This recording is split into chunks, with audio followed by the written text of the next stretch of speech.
Congratulations. It's a real honour to address you here today. 40 years ago, less than 40 miles away from here, sat in a failing comprehensive school in Knowsley, I could never have imagined myself standing here today. Growing up in Huyton, the constituency of Harold Wilson, the influence of the Labour Party was everywhere around me, including in my own family. My great-grandma, a proud, lifelong member of the Labour Party. My granddad, a miner and a member of the NUM.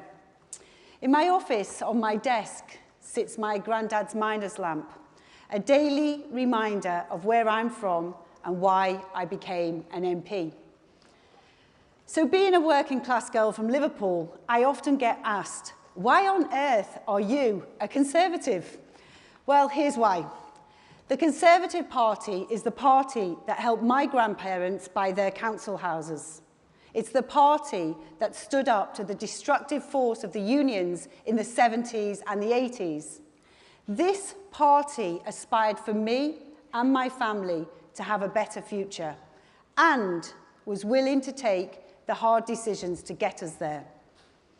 That's because we are a party that believes in giving people a hand up, not a handout. And as the Prime Minister says, education is our silver bullet. Now, it's often said that talent is everywhere, but opportunity isn't. And I know that's true because I have lived it. 92% of my classmates left my Knowsley Comprehensive School with less than the 5 O-levels, many without a single qualification. Those kids that I sat next to every day for 5 years were as bright as anyone I've met ever since.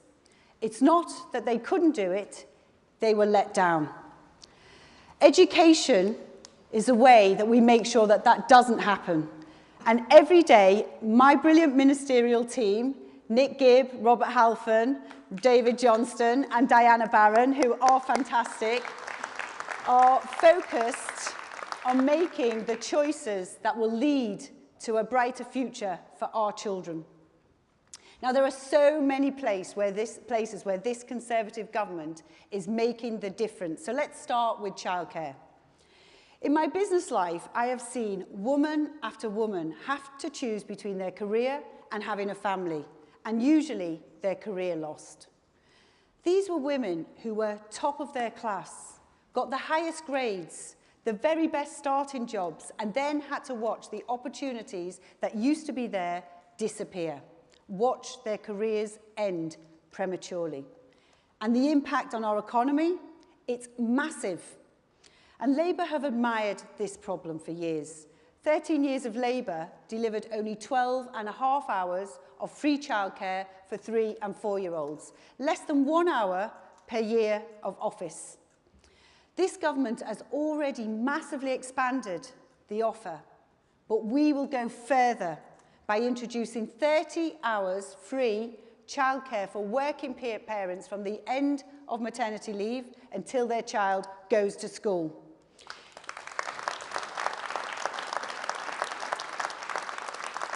It's giving mums and dads back their choice.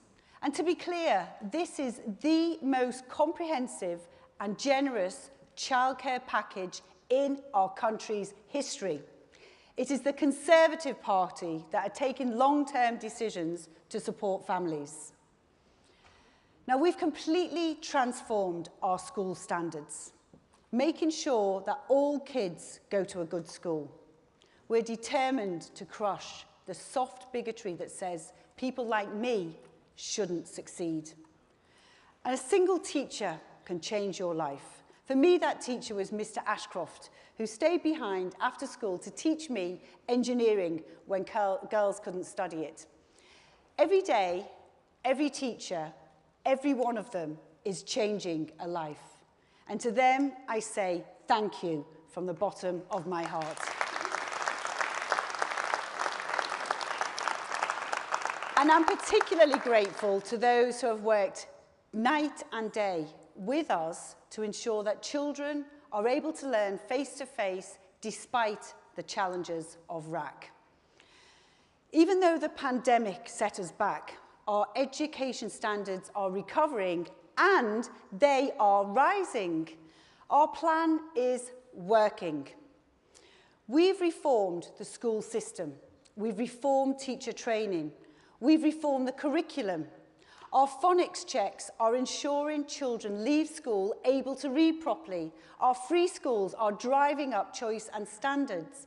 Our academies are unleashing heads to run education in a way that works for children, not for bureaucrats. And the results speak for themselves. Our children are now the best in the West for reading. It's a phenomenal achievement, and I'm determined that it will be maths that's next. I'm so proud of our children for what they have achieved, and our reforms are working, despite the opposition. Labour and the Lib Dems called our plans dangerous and ideological. They said our literacy drive was dull. Time and time again, they choose short-term policies over long-term decision-making. And the results? Whilst we're rising in the international league tables, Labour-run Wales and SNP-run Scotland are slipping behind. They play the same old politics. We make the decisions that improve things for our children. Today, one of the biggest issues facing children and teachers is grappling with the impact of smartphones in our schools. The distraction, the disruption, the bullying. We know that teachers are struggling with their impact, and we know that they need support. So today, we're recognising the amazing work that many schools have done in banning mobile phones, and we're announcing that we will change guidance so that all schools will follow their lead.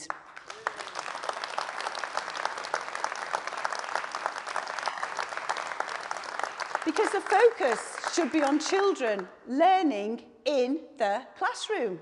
Children need to be in school. Now, that shouldn't be controversial, but during the strikes, Labour could never bring themselves to say so. In fact, many of their MPs joined the picket lines. Perhaps that's because the unions fund their campaigns, fund their party. But it's outrageous, and I've seen firsthand what happens when Labour puts politics ahead of people. Growing up in Liverpool under Derek Hatton, it has certainly left a scar. When Kinnock said that you can't play politics with people's lives, he was talking about my family's jobs, my friends' houses, and everybody's services around me. Not that Hatton cared. I actually met him once. It was at the opening of a wine bar when I was a teenager, and there he was, Derek Hatton, larger than life, his Jag and the driver outside, handing out glasses of champagne as we walked in. Yep, you heard it right, conference. I was given my first glass of champagne by a socialist. I was talking recently to a Labour MP about Delco, the car factory I started working age 16. And she told me with pride that she'd visited it as part of a flying picket.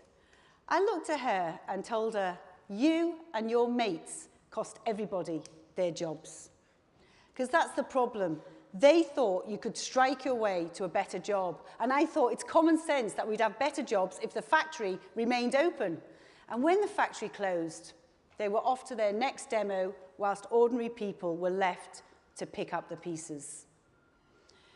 Now, common sense is what guides me.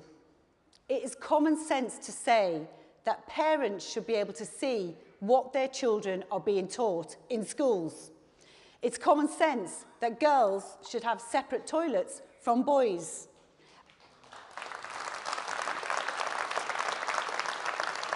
And it's common sense that earning and learning is a brilliant route into a career. It makes no sense to set an arbitrary target of 50% of kids going to university when we need 100% of kids getting great opportunities. And university is not the only option. My apprenticeship changed my life, and thanks to this government, have changed 5.5 million lives since 2010.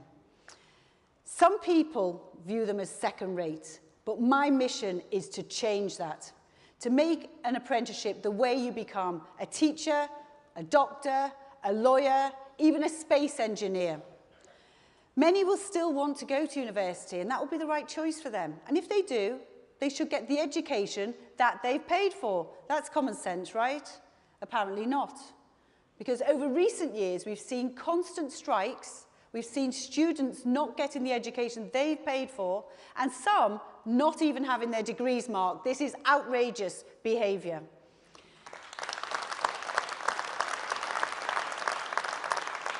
So today, I am announcing that we will consult to introduce minimum service levels in universities so that they have the tools to make sure that students get the teaching that they deserve.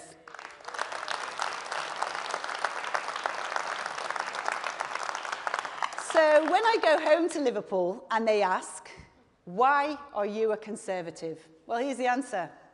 With the Conservatives, you get the childcare that allows you to have a family and a career.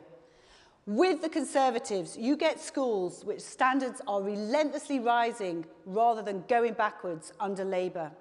With the Conservatives, you get an apprenticeship that is a route to a great career, not a dead end with an enormous student debt. With the Conservatives, you get the opportunity to go as far as you can. And we are the only party that will make the long-term decisions to give our children the bright future that they deserve. Conference, thank you very much.